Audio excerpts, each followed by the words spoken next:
అసలు ఈ టెంపుల్ గురించి మన తెలుగు వాళ్ళకి 99% మెంబర్స్ తెలీదు. వీడియో ఎండ్ వరకు చూడండి.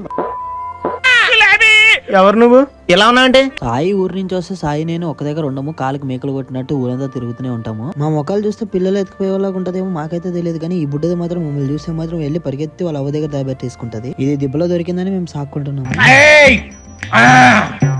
ఇంకా అక్కడి నుంచి అయితే వీరస్వామి వాళ్ళ ఇంటికి వచ్చాము. స్వామికి పూజ చేస్తున్నాడు. ఇంకా ఆరతి తీసేసుకుని మేము అక్కడి నుంచి బయలుదేరేసాము. ఇంతకీ ఏ టెంపుల్ చెప్పలేదు కదా, మంత్రాలయంకి వెళ్తున్నాము. మాకైతే 50 కిలోమీటర్స్ ఉంటది. ఎమ్నూరు పై నుంచి వెళ్ళాలి. ఎంగేనూరులోనే అనంత పద్మనాభ స్వామి టెంపుల్ కూడా ఉంది, అది కూడా దర్శించేసుకుని ఇంక మేము అక్కడి నుంచి బయలుదేరేసాము. నేను ఆల్రెడీ మంత్రాలయం మీద కూడా 2-3 వీడియోస్ చేశాను. మన ఆంధ్ర వాళ్ళకి 100% తెలియదు. ఒకసారి ఈ వీడియో చూసిన వాళ్ళు కూడా ఎప్పుడైనా విజిట్ చేయండి, మీకు నైట్ వ్యూ అయితే మాత్రం అదిరిపోతుంది. మేము వెళ్లే టైంకి కరెక్ట్ గా తేరెక్కుతున్నారు. ఇక్కడ ప్రతి గురువారం తేరెక్కుతారు. ఇక్కడ గుళ్ళోకి వెళ్ళాలంటే కంపల్సరీగా టీ షర్ట్ తీసేసేయాలి. ఇక్కడ కర్ణాటక వాళ్ళు కూడా వాలంటరీగా సేవలు చేస్తారు. మనకి తిరుపతిలో ఎలాగ చేస్తామో, మనకు తిరుపతి ఎలాగో కర్ణాటక వాళ్ళకి మంత్రాలయం అలాగా. ఈ టెంపుల్ గురించి మీకు ఏమైనా డౌట్స్ ఉంటే కామెంట్ చేయండి, నేను రిప్లై ఇస్తాను. ఇంకా దర్శనం అయ్యాక ఒక హాఫ్ అన్ అవర్ గుడి ముందే కూర్చొని ఇంకా అక్కడి నుంచి మనం బయలుదేరేసాము. వీడియో కానీ నచ్చినట్లయితే లైక్ చేసుకుని సబ్స్క్రైబ్ చేసుకో. ఉంటా, బాయ్, లవ్ యూ.